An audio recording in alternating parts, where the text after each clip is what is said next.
Hello everyone. Today, I'd like to introduce you to the automatic cutting pattern module in the Easy software.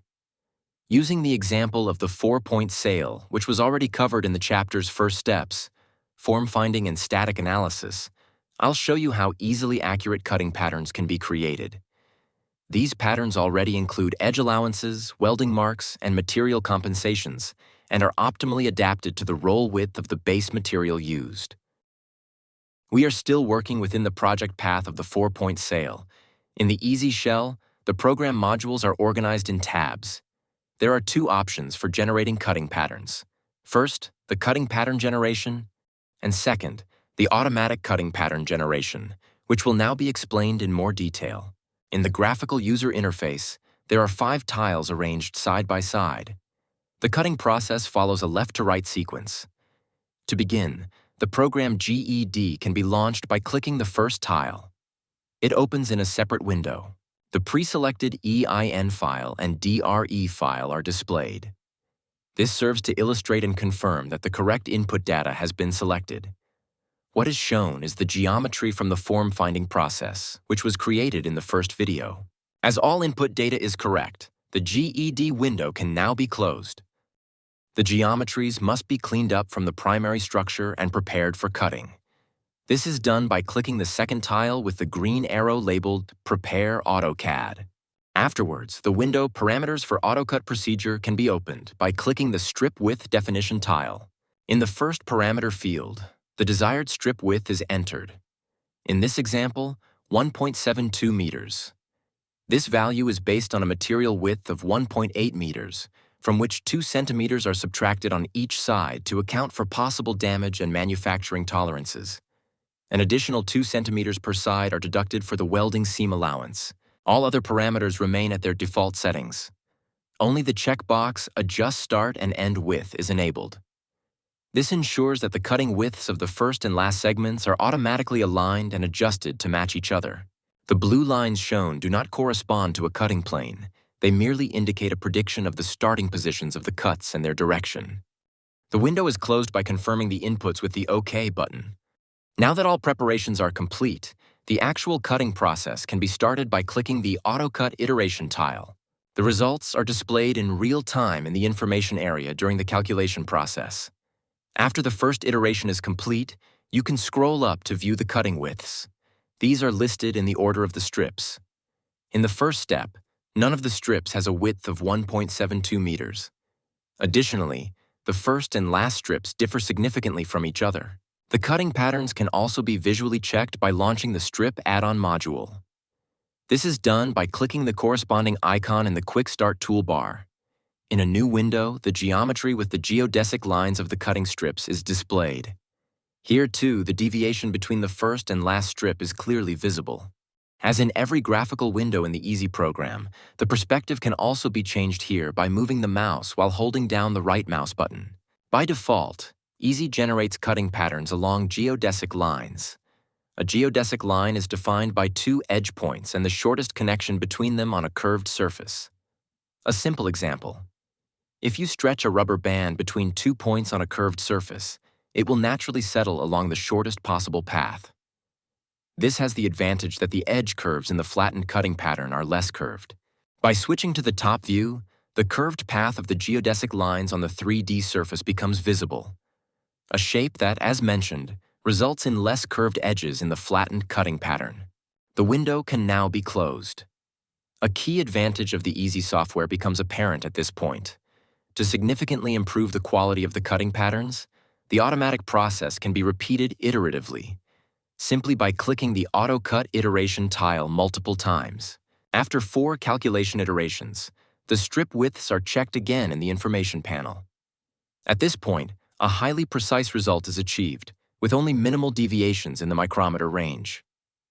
All strips now have the exact desired width of 1.72 meters and are optimized for minimal waste thanks to cutting along geodesic lines. The first and last strips now match perfectly. This alignment can also be verified graphically in the strip module. All flattening calculations are now complete. The next step is to start the post-processing module for the cutting patterns. This is done by clicking on the fifth tile, Easy Tailor, in the graphical interface. The module opens in a new window. This window features a menu area and a quick start toolbar. What makes it special is that the entire workflow is clearly structured and represented by intuitive icons in the center of this toolbar. For each individual step, clicking the corresponding icon displays a control panel on the left-hand side, where all necessary parameters and settings can be defined. In our example, the first parameters are adjusted in the Compensation Seam Allowance step under the Pre-Calculation tab. Under Spacing, set the point distance to 0.2. In the Compensation in X section, change the mode in the drop-down list to non-constant TechNet. Set the compensation value to 2% and 0% at the border. The distance to total compensation is set to 10%, relative. For compensation in Y, enter a value of 0.5.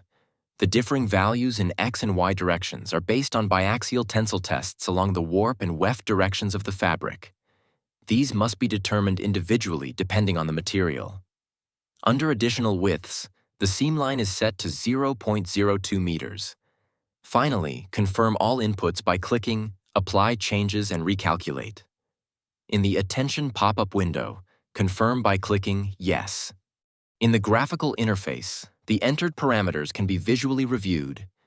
By clicking on a strip, in our case the third one, the compensation profile is displayed in the lower information area. All cutting edges of the element are shown in a two-dimensional graph. The height of the compensation in each direction is visualized along the edge, based on its position. Each edge can be selected individually. The currently selected edge is highlighted in color in the graph. In the control panel, the parameters of the selected edge can be modified as needed. This also allows the compensation curve to be specifically adjusted. The red and green colors of a welding edge indicate its position in the cut pattern. Green represents the top surface, red the bottom surface. This assignment can also be changed in the control panel under line type. In our example, for field 1, we change the type from G- to G+. This way, the overlap follows the slope from the high point, allowing water to flow freely over the edges. In the next step, clicking on the Cutting Patterns icon provides an overview of each individual cutting strip. The drawing also displays the edge allowances and seam allowances. On the right side, all coordinate points of the respective cutting pattern are listed in a table. Using the black arrows in the Quick Start toolbar, you can easily switch between the different strips. The blue frames indicate the maximum length and width of the system lines. In our case, a strip width of 1.72 meters. The black numbers display the curved edge lengths. In our example, the length is 6.725 meters. When switching to the next strip, the opposite edge matches this value exactly. The next step is accessed by clicking the Cutting Patterns Overview icon in the Quick Start toolbar. This section is used to evaluate the quality of the flattening process. All key criteria can be graphically visualized using the options in the control panel. In our example, we review the Report Without Compensation tab. By scrolling to the bottom of the report, you'll find a comparison of the surface areas of all strips in their 3D and 2D states. The difference is less than 1 per mil, indicating a highly accurate flattening process. Below that, the edge length deviations are listed, also showing extremely small variations. The same analysis is carried out in the Report with Compensation tab.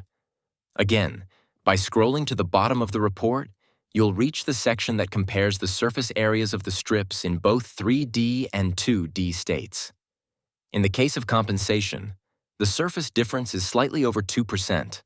This is due to the predefined compensation values and their interaction in warp and weft directions. Since the strip edges are angled relative to the material orientation, rather than perfectly aligned, the length deviations along the edges are about 0.2%. In the next step, the DXF Export is prepared. By clicking the corresponding icon in the Quick Start toolbar, the DXF preview appears. To improve the overview, check the box.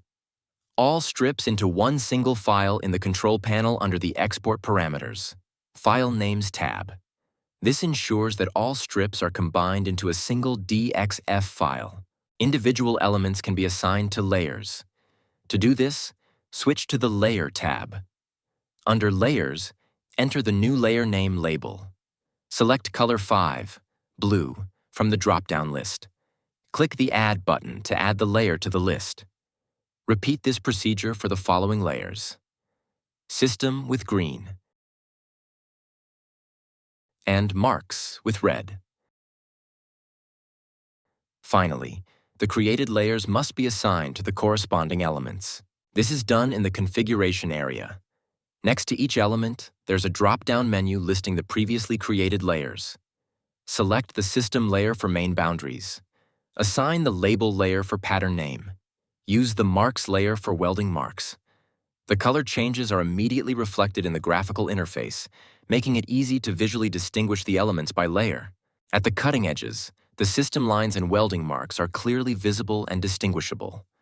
For the subsequent manufacturing process, they can now be selectively activated or deactivated as needed.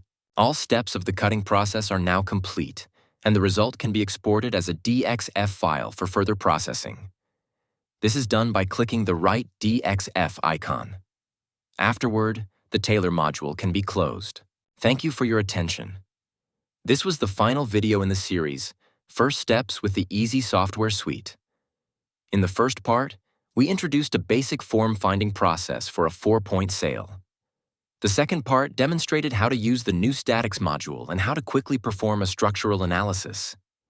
In this third and final video, we provided a detailed explanation of the automatic cutting pattern process for the analyzed 4-point sail.